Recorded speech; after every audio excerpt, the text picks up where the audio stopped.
Marcelo, estou com dívida. Cara, vocês estão com dívida? Então vamos tratar a dívida. Tem dívida. Vamos lá. Traço 1 da dívida. Deixa eu levantar esse gráfico aqui que vai ficar melhor. Traço 1 da dívida. Pã, dessa altura aqui dá. Eu vou te mostrar a dívida verde, que você tem que se empenhar para fazer ela. De todo jeito, o dinheiro é de terceiro. Começa aqui no gráfico, ó. Dívida de terceiro para alavancar. Vou até lá. Ó. Você pega o dinheiro emprestado para crescer. Dívida verde, dívida limpa, dívida sustentável. Por quê? Porque o crescimento vai fazer você tirar a parte do pagamento, inclusive não vai gastar dinheiro com a dívida. O crescimento paga a dívida. Agora, essa dívida aqui é a pior que existe. Essa dívida aqui, ó. A dívida de consumo. Essa dívida, você começa na mesma linha e, ó. Essa dívida é a dívida de burro. Ou seja, nós temos duas dívidas, uma é verde, autorizada, processa ela o máximo que puder. Eu peguei o mesmo tanto de dinheiro aqui, ó. 50 mil. Peguei aqui 50 mil. Só que, quando eu chego bem aqui, depois de alguns meses, aqui eu estou com 100 mil. E aqui onde eu peguei 50 mil, esse trem cresceu tanto que agora eu estou devendo 100 mil. 100 mil negativo. Financiamento de apartamento é 300% de dívida que você acabou de entrar. Minha sugestão. Então o que acontece?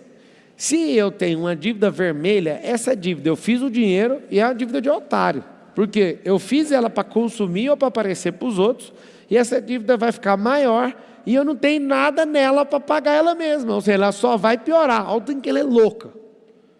Eu vou comprar algo para aparecer. Palmas. Ganhou nada com isso? Não, você é burro. Não faça isso.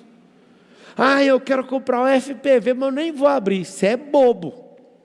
Você está fazendo uma dívida no qual vai diminuir seu caixa e você não vai crescer com isso e não vai ter como repor o dinheiro que você pôs nisso. Ué, Marcelo, achei que você só queria vender. Eu quero vender não, eu quero que você prospere, é diferente. Por isso eu estou aqui mais um dia para te ensinar isso. Não faz sentido nenhum você pegar uma dívida, fazer ela para nada.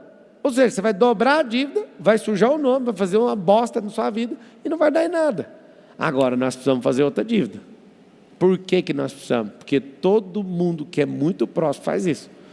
O Tasca é o número 1 do leilão, ele fica achando os leilões ali. Aí ele mandou uma área para mim, aí a gente vai lá, calcula tudo e fala, mano, a minha tese é a seguinte, tem que pagar parcelado. Alguém sabe por que eu pago parcelado? Leilão é uma dívida, sim ou não?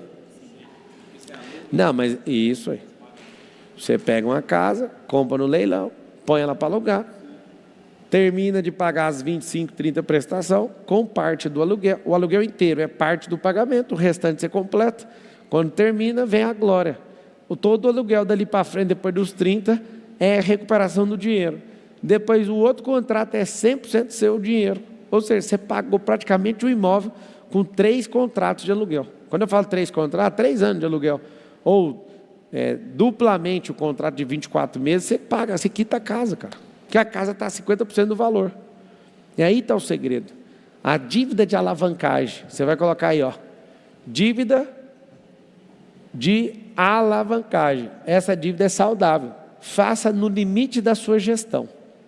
Não ultrapasse o limite de energia que você dá conta de gerir, senão você vai fazer dívida e vai tropeçar nesse dinheiro.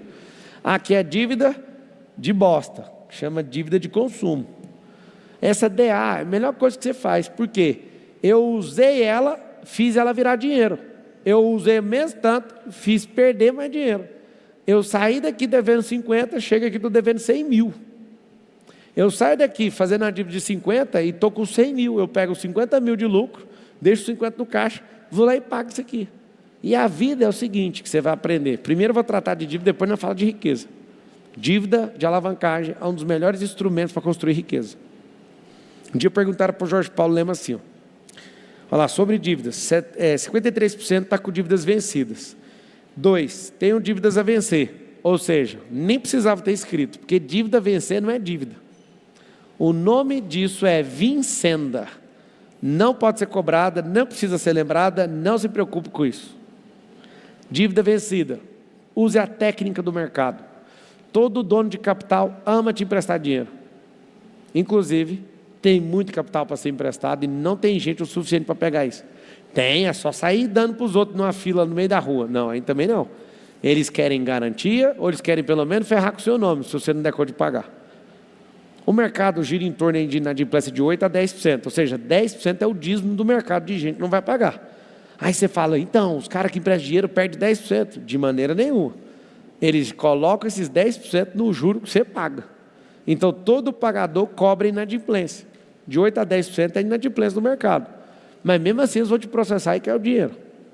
Mas esse dinheiro já está contado na taxa de juros certinho que está sendo emprestado, porque tem um markup, uma forma de marcar. Então, 52% está com dívida vencida, 26% está a vencer, nem gasta de energia com isso, não tem nenhuma dívida 16%, então não tem coragem de crescer, porque precisa fazer umas dívidas para dar uma crescida. O que o Lema falou? Lema, qual que é a sensação de ser o cara mais rico do Brasil? Ele falou assim, vocês só ficam vendo os ativos, vocês têm que ver os passivos. O que ele está falando? Se você olha meu ativo e está lá 10 bi de dólar, e você olha meus passivos vai estar com 8, eu não sou o cara mais rico do Brasil. Nós só estamos com 2 bi. Calcula ativo e desconto passivo, você vai descobrir um negócio, o saldo. Então tem gente que proporcionalmente está movimentando muito dinheiro e deve muito dinheiro. E nem está preocupado, porque ele tem capacidade, anota aí, capacidade geradora de riqueza. 5% já deveu e pagou, que beleza. Então assim, se você tem a capacidade geradora de riqueza, a capacidade geradora de riqueza, ela é lida com o que você já fez, com o que você está fazendo e a perenidade, ou seja, você no futuro. Eu olho para você e penso, poxa, será que você tem capacidade de pagar um negócio? Um dia uma pessoa do meu ecossistema falou, eu vou virar Ironman, o cara não tinha onde cair morto.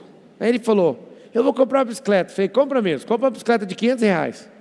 E não serve para ir para Ironman. E eu falei isso por quê? Porque era a bicicleta que o cara precisava naquela hora. Porque ele nem destravou, não se esforçou, barriga desse tamanho. Eu falei, cara, não gasta dinheiro. Ele do nada acordou, foi lá e comprou uma bicicleta. Quanto? R$50 mil. Eu olhei e falei, você é bobo? Não, todo mundo... A minha bicicleta é de 120. Não, essa aqui pelo menos o quê? Eu falei, mano, olha o tamanho da sua barriga. Eu já sei que você não vai praticar. Para com isso. Compra uma bicicleta barata. Você sabe o que eu fiz? Eu tinha uma bicicleta de relíquia, guardada. Inclusive, ao sair dessa live, se ele não me comprovar em vídeo que ele está pedalando, eu vou pedir ela de volta. Porque eu dei uma relíquia para ele, uma bicicleta antiga minha, e falei para ele, vamos fazer o seguinte, já que você não entendeu o que eu te falei, não gasta nem R$500, eu vou deixar essa bicicleta com você, para você treinar. Dei a bicicleta na mão dele e falei, usa até o dia que você quiser. Resumindo, duvido que ele está usando, porque a barriga continua do mesmo tamanho. Não tem Ironman, não tem um triatlo, não vi ele em lugar nenhum. O que é o problema das pessoas? Elas empolgam com bosta nenhuma e vivem fazendo dívidas de merdinhas, porque não é simples o suficiente para pegar um negócio e fazer o básico. Tem gente que olha, o cara tem um carro de 15 mil, do nada acorda que tem um carro de 150, eu falo, mano, larga de ser louco. Vários sócios meus começam a ganhar dinheiro, porque eu vou pegar uma casa no condomínio. Não, você não vai não, você vai ficar 1 ano ralando esse apartamento aí. Eu não sou o cara que vocês imaginam, que sai falando para todo mundo, sai abrindo o mundo e tudo. Você sabe por que eu falo não vai? Capacidade geradora de riqueza. Quando tu me deu esse relógio de 100 barão aqui, ó. Há um tempo atrás eu lembro de estar sentado lá no Catar, sem dinheiro, olhando para o lugar e falando, eu vou vencer nessa merda de vida.